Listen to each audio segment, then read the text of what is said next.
నమస్తే. మనం కర్కాటక రాశి గురించి జులై మంత్‌లో ఎలా ఉందో చూద్దాం. సో, దాని గురించి తెలుసుకోబోయే ముందు ఈ జులై మంత్ చాలా విశిష్టమైన పండగలు, పర్వదినాలున్నాయి. అవేంటో ఒకసారి చూద్దాం. అవి ఎలాంటి సమస్యలకి ఆ పండగలు జరుపుకుంటే మనకు పరిష్కారం అవుతుందో మనం చూద్దాం. ఫస్ట్‌దొచ్చేటప్పటికి వారాహి నవరాత్రులు జరుగుతూ ఉన్నాయి. మీరందరూ చక్కగా ఆల్రెడీ చేసుకున్నారని నేను అనుకుంటున్నాను.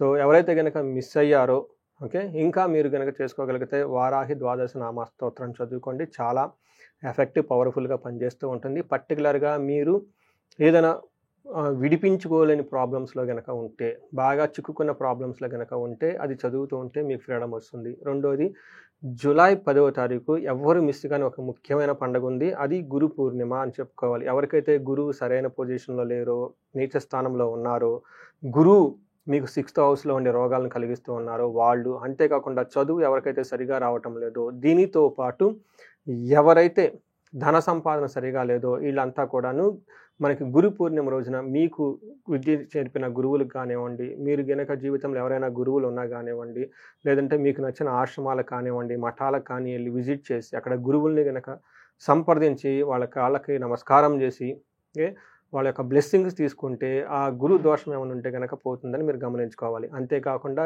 జులై 29వ తారీఖు మోస్ట్ ఇంపార్టెంట్ డే. ఆ రోజున నాగపంచమి ఉంది. ఎందుకు నాగపంచమి చేయాలంటే ఎవరికైతే సంతానం రాకుండా ఇబ్బంది పడుతున్నారో, మిస్‌క్యారేజ్ అవుతూ ఉన్నారో, అంతేకాకుండా పిల్లలకి ప్లస్ తల్లిదండ్రులకి, పిల్లలకి మధ్య అంతరం చాలా ఎక్కువగా ఉంది. ఒకళ్ళ మధ్య ఒకళ్ళ మనస్పర్ధలు ఉన్న ఈళ్ళంతా కూడాను ఆ రోజు చాలా ముఖ్యమైనదిగా భావించి చక్కగా నాగ పంచమి జరుపుకోవాలని చెప్పేసి నేను కోరుకుంటున్నాను. సో, వివరాలు గనక చూసుకుంటే మనం కర్కాటక రాశి గనుక చూసుకుంటే ఇందులో మనకి పునర్వసు 4వ పాదం, పుష్యమి 1, 2, 3, 4 పాదాలు, ఆశ్లేష 1, 2, 3, 4 పాదాలంతా మనకి ఇందులో ఉంటాయని గమనించుకోవాలి. పేరు బలం గనక మనం చూసుకుంటే ఈళ్ళకి హీ, హూ, హే, హో, డా, డీ, డూ, డే, డో అన్న లెటర్స్ అంతా కూడా మనకి కర్కాటక రాశిలో ఉంటాయని మీరు గమనించుకోవాలి. ఈ నెలలో మనకి 2 ముఖ్యమైన ప్లానెట్స్ చేంజెస్ ఉన్నాయండి. ఒకటి సూర్యుడు, రెండోదొచ్చేటప్పటికి శుక్రుడు. ఈ 2 గ్రహాలు మార్పు వల్ల అంతేకాకుండా అంతకుముందు ఆల్రెడీ బుధుడు, మనకి కుజుడు కూడాను కొంచెం చేంజెస్‌లో ఉన్న పొజిషన్‌లో ఉండటం వల్ల ఎలా ఉందో మనం చూద్దాం. మనకి లఘు గోచారం, సూక్ష్మ గోచారం ప్రకారం గనక చూసుకుంటే ఈ గ్రహాల యొక్క సమూహం మనకి సూక్ష్మ గోచారం, లఘు గోచారం అంటారు. దీని ద్వారా ఏందంటే వార్తల్లో సమ్మరీలాగా హెడ్‌లైన్స్‌లుగా వెరీ క్విక్‌గా మనకి హోల్ మంత్ అంతా ఎలా ఉంటుందో చిన్న చిన్న మాటలో మనం తెలుసుకోవచ్చు. అందులో గనక సూర్యుడు గనక మనం గమనించుకుంటే ఈళ్ళ వల్ల స్థాన నాశనం. అంటే మీకు ఈ రాశి వాళ్ళకి, మిథున రాశి వాళ్ళకి జాబ్‌లో చాలా ప్రాబ్లమ్ వచ్చే అవకాశం ఎక్కువగా ఉంటుంది. కొంతమంది లాస్ట్ మంత్ జూన్ మంత్‌లో కూడా కొంతమంది జాబులు కోల్పోయి నాకు ఫోన్‌లు చేసినోళ్ళున్నారు. బట్ కొంతమందికి అది జులై మంత్ 15థ్ వరకు కూడా ఉండే అవకాశం ఎక్కువగా ఉంటుంది కాబట్టి జాబ్ విషయంలో చాలా జాగ్రత్తగా ఉండాలి. స్థాన నాశనం మీకు అప్పటిదాకా కనుక ఏదైనా పొజిషన్‌లో ఉంటే ఆ పొజిషన్ కోల్పోయే అవకాశం ఎక్కువగా ఉంటుంది. రెండోది గనుక చూసుకుంటే ధనచ్ఛేదం బుధుడి వల్ల, తర్వాత కుజుని వల్ల మీకు ధనం కోల్పోయే అవకాశం ఎక్కువగా ఉంటుంది. శుక్రుని వల్ల, లేదంటే మీరు గనుక చూసుకుంటే గురువు వల్ల అంత మీకు యోగ్యతనిచ్చే అవకాశం అయితే లేదని మీరు గమనించుకోవాలి. ఒక రకంగా చూసుకోవాలనుకుంటే ఈ మాసం అంతా మీకు ప్రతికూలంగా ఉండే అవకాశం ఎక్కువగా ఉంటుంది. ఆల్మోస్ట్ మీకు ఒక 70% అంత అనుకూలంగా ఉండదు. ఒక 30% మాత్రమే మీకు చాలా ఫేవరబుల్‌గా ఉండే అవకాశం ఎక్కువగా ఉంటుంది. ఇది గమనించుకొని మీరు చాలా సహనంగా, పేషెన్సీగా, ఆధ్యాత్మికంగా ఉండాలని చెప్పేసి నేను కోరుకుంటూ ఉన్నాను. ఇప్పుడు మనం గ్రహం వైజ్ గనక చూసుకుంటే సూర్యుడు ఫస్ట్ హౌస్‌లో ఉండి 7వ ఇంట్లో ఉండటం వల్ల ఇది ఒక మంచి పొజిషన్ కాదు. ఇబ్బందికరమైన స్థితి అని మనం గమనించుకోవాలి. అది ఏ విధంగా అంటే దేహాతి సత్వం సంతాప కాలతిక్రమణ భోజనం బంధుమిత్ర సుహృద్వేషః చంద్రరాశిగతో రవి అని మనకి సంస్కృతంలో చెప్తారు. దీని మీనింగ్ ఏందంటే దేహాతి శారీరకంగా చాలా అలసటగా ఉంటూ ఉంటారు. అంతేకాకుండా సత్వం కోల్పోయే అవకాశం ఎక్కువగా ఉంటుంది. అంటే స్టామినాను కోల్పోయే అవకాశం ఎక్కువగా ఉంటుంది. సంతాప కాలతిక్రమణ భోజనం. మీరు టయానికి భోజనం చేయకుండా ప్రొఫెషన్‌లో చాలా బిజీగా ఉండి హడావుడిగా అటు ఇటు తిరుగుతూ భోజనాన్ని మిస్ చేసుకునే అవకాశం ఎక్కువగా ఉంటుంది. బంధువులతోటి, మిత్రులతోటి, స్నేహితులతోటి గొడవ పడే అవకాశం ఎక్కువగా ఉంటుంది. మిమ్మల్ని వాళ్ళు ద్వేషించే అవకాశం ఎక్కువగా ఉంటుంది. విరోధం కలిగే అవకాశం ఎక్కువగా ఉంటుందని చెప్తూ ఉంటారు.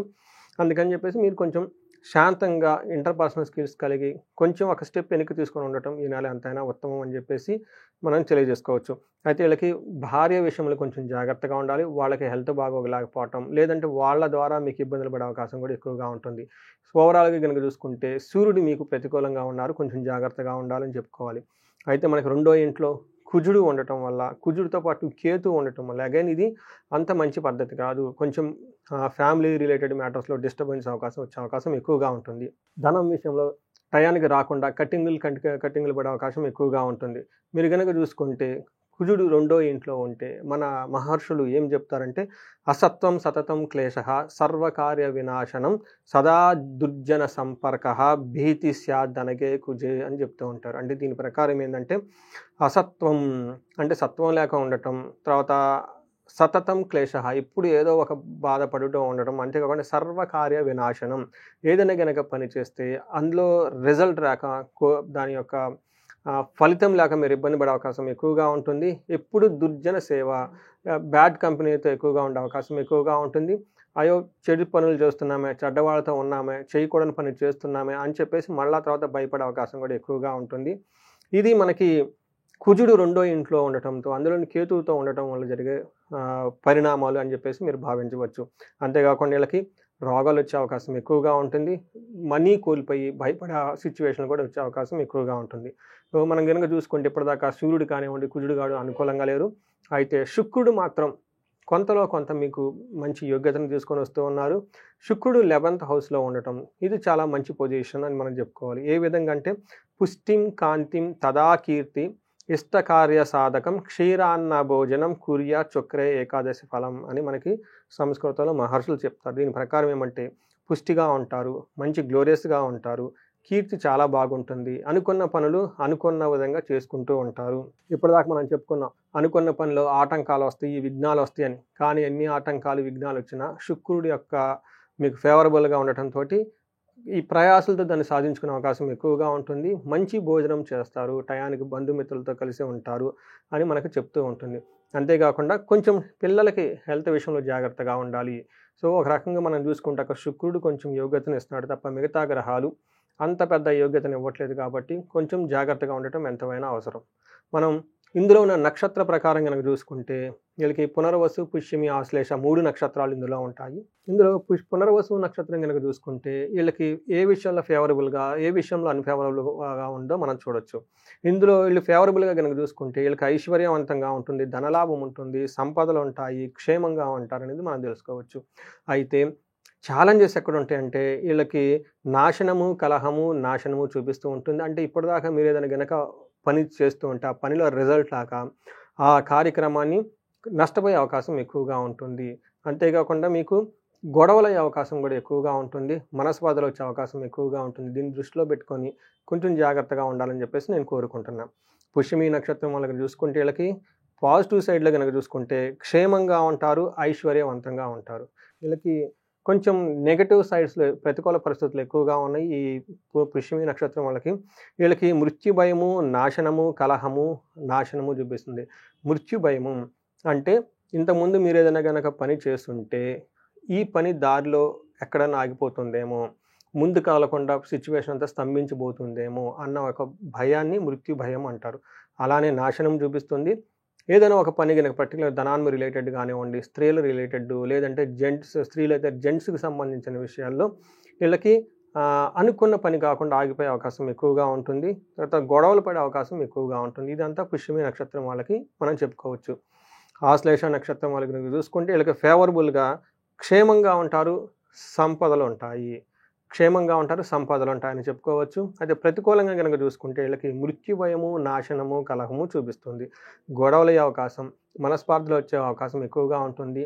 అనుకున్న పని కాకుండా మీరు ఏదైనా డ్రీమ్ ప్రాజెక్ట్ ఉంటే అది ముందుకు పోకుండా అందులో మీకు నష్టాలు వచ్చే అవకాశం ఎక్కువగా ఉంటుంది. తర్వాత మృత్యు భయము అంటే ఏదైనా గనక పని లేదంటే ఒక మిషన్ ఏదైనా ఇంతకుముందు స్టార్ట్ చేస్తుంటే అది ఎక్కడ ఆగిపోతుందో, ముందుకు ఎలా వెళ్ళాలి, ఫ్యూచర్ అనేది అర్థం కాకుండా భయంగా కలిపే సిచ్యువేషన్స్ వచ్చి ఎక్కువగా ఉంటుంది. దీన్ని మృత్యు భయము అంటారు. సో ఈ ప్రకారంగా మనం చూసుకుంటే 3 నక్షత్రం వాళ్ళకి ప్రతికూలంగా అనుకూలంగా ఉందో మనం తెలుసుకున్నాం.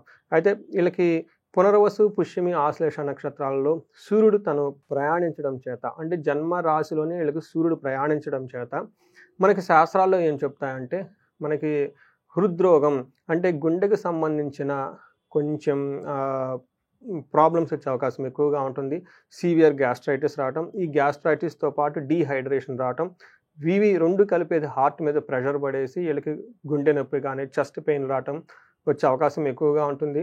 ఎవరైనా గనక హార్ట్ పేషెంట్స్ ఉన్నా, స్టంట్స్ అవన్నీ గనక ఎవరైనా ఏపించుకోనంటే, ఈ విషయాన్ని కొంచెం ముందుగానే గమనించుకొని, ఈ మాసం కొంచెం వీళ్ళకి ఫుడ్ అంతా ప్రాపర్‌గా ఫుడ్ తీసుకుంటూ, చక్కగా వ్యాయామం చేస్తూ, ఇట్లాంటి రిస్కీ పనులు చేయకుండా ఉండాలని చెప్పేసి నేను కోరుకుంటున్నాను.